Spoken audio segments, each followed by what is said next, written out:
muy appel boo xamante ne président de la République dafa jël décision pour école yi ubbi le 2 juin état def ci moyens yu bëri waaye moyen du doy mu lancé woon appel ne collectivités locales yi ak bonne volonté yëpp na ci ku nekk dugal loxo ñun nag Diass la ñu tiitaroo commune Diass ci la ñu dëkk ci la ñu cosaanoo ba tax na kon mënuñu woon toog di seetaan loolu moo tax tey ñu ñëw fii indi matériel boo xamante ne matériel bi dañ koy teg ci table bi parce que yéen a jox directeur d'école yeeg ak CGE yi ak APE yi ñëpp jàpp ci pour que matériel boobu mën leen a jàppale ci reprise matériel yooyu bokk na ci 43 maanaam ñeent fukk ñetti thermoflash yi nga xamante ne moom mooy matériel bi permettre ñu jël température xale benn ak enseignant yi bokk na ci également ñetti junni masque ndax Diass joxewoon nañ fi presque 15000 masques kon ñetti junni yooyu bu ñëwee day yokkuwaat muy 18000 masques bokk na ci également 58 dispositifs lave-mains mooy matériels yi ànd ak robinet yi yoo xamante ne dina permettre xale yi mën a raxas seen loxo yi enseignants yi ak képp kuy fréquenter école bokk na ci également ñu def ci ñeent fukki carton wu gel yoo xamante ne carton bu ci nekk am na fukki gel ak ñaar muy ñeenti téeméer ak juróom-ñetti fukki gel bokk na ci également juróom fukki carton wu saabu liquide yoo xamante ne carton bu ci nekk am na fukki bouteille ak ñaar muy donc ñetti téeméeri butéelu saabu yoo xamante ne saabu liquide bokk na ci également ñeent fukki carton wu produit bi ñu tuddee Azentol muy yoo xamante ne day permettre ñu nettoyer te bouteille bu ci nekk mën na jël 15 litres te 480 bouteilles yooyu moo nekk ci ñeent fukki carton yooyu kon 7200 litres buñ ko diluer mën na permettre ñu gën a nettoyer tout ce qui est surface ak yooyu bokk na ci également ñeenti paquetu gants yoo xamante ne boo ko boolee lépp mu nekk ñeenti téeméeri gants loolu nag def nañ ko mu fekk si nag loo xamante ne jotoon nañ ko fi def te ngeen seede ko waaye li ci ëpp solo rek loolu yëpp dañ koy jëmale fan ci fanweer ak juróom-ñetti écoles yi nga xamante ne ñoom la reprise bi gën a concerné ñu fas yéene ko teg ci loxo chef de village yi teg ko ci loxo CGE yi pour que ñoom aussi ñu mën ko jëfandikoo waaye du ñu yem ci loolu danañ leen kon ne accompagner ndax accompagnement rek la li mbir mi laaj may gërëm président de la République ci décision bi mu jël di gërëm le corps enseignant ñi nga xamante ne ñoom ku jën njàng ñoom ñooy njàng ñoom ñooy yendoog suñu doom yi te fii Diass am nañ ci yaakaar ndax xam nañu enseignant qualité enseignant yi ñu fi am may gërëm ñëpp di sant ñëpp di lancer appel population bi yëpp di leen wax pour ñu accompagner processus bi ASC yi parents d'élèves yi na ci ku nekk def rôle am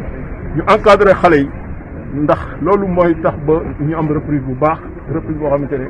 dinañ mën a respecter gestes barrières yi mais également dina gën a dalal xel yi. waaw xam nga gestes barrières yi sax xale yi ñooñu ko gën a xam ndax ci biir kër yi déjà xale yi ñu ngi koy respecté mais li ëpp solo mooy fàttali maanaam tey jii geste la yoo xamante ne Sénégal tàmmuñu ko woon bu njëkk sol masque tàmmuñu ko woon bañ a joxe loxo tàmmuñu ko woon mais tey jii commencé nañ ko gën a tàmm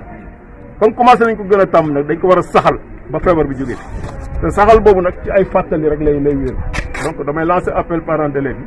di wax ne mbir mi du ci école ba rek xale ba ci kër lay jógee bu dem ci kër nañ koy yeb fàttali ko yu bëri de telle sorte que bu eggee fële école bi aussi mu yombalal enseignant bi liggéeyam maanaam lépp lu ko enseignant bi tere mu xam ne ci njëriñam la kon loolu laa ne kon am nañ ci yaakaar fii ci Diass ndax Diass dañu am corps enseignant de qualité am également ay parents d'élèves yu farlu am ay APE yu farlu. Je m'appelle donc Amadou Mouga, je suis là depuis 2013. Donc Mouga là, n'est-ce pas, ici invité par M. Mohamed Diallo pour donner son appui. Voilà, monsieur le censeur, est-ce que Diass est prêt pour le 2? Oui, moi je pense on est prêt, hein, donc on n'attendait que ça. Donc l'IA a fait son acte, on a reçu ce matin, n'est-ce pas, au niveau de tout. Et voilà, n'est-ce pas, l'action de M. Benedon, n'est-ce pas, le DG, des structures nationales, il vient de faire son acte également, de vraiment apprécier. Donc c'est une personne qu'on connaît, donc il a chaque fois agi, n'est-ce pas, dans ce sens-là. Même si ce n'est pas dans le cadre de la Covid-19, donc il a utilisé ça à nous côtoyer, à donner son aide pour le fonctionnement de tous les états. Au niveau de Diass actuellement, donc comme il s'agit de scinder les classes, donc on se retrouvait avec 8 terminales et 4 n'est-ce pas, troisièmes. On a 2 troisièmes, je les ai scindés en 2. Donc, actuellement, on va fonctionner avec également les gestes symboliques, donc la distanciation physique. Et ensuite, on va mettre un dispositif pour tout ce qui concerne, n'est-ce pas, les gestes de barrière. Et je pense que si on fait cela, donc ça va. L'emploi du temps. L'emploi du temps, je pense, c'est déjà ficelé. J'ai terminé depuis. C'est déjà ficelé. J'ai terminé depuis 3 jours. J'attends que les profs qu'ils viennent, n'est-ce pas, dès le matin, n'est-ce pas, envie de recevoir. J'étais en contact avec des profs qui sont à l'extérieur, donc au niveau du Sénégal, mais des films, etc. Mais ils m'ont dit qu'ils sont en attente, donc les bus sont là-bas, donc ils sont en train de faire, n'est-ce pas, le listing. Tout ce qui doit prendre ça sera effectif. En tout cas, nous, on est fin prêts, donc les gens sont bien armés. Donc on n'attendait que ça. Donc il faut, comme le dit, n'est-ce pas, l'a dit, c'est le doyen Sem. Donc c'est ça qu'on attendait. Il faut que ça soit acté, c'est acté. Et le reste, donc, comme je viens de le dire, on est